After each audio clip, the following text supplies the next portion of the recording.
Hello, my name is Scott Vestal. I'm with Odessa Separator.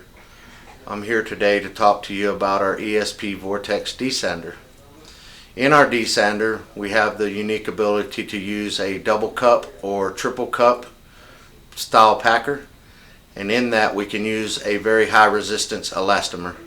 Also, that we're able to use different style metallurgy in our desander as far as our sleeve goes, so that we have less erosion in that sleeve.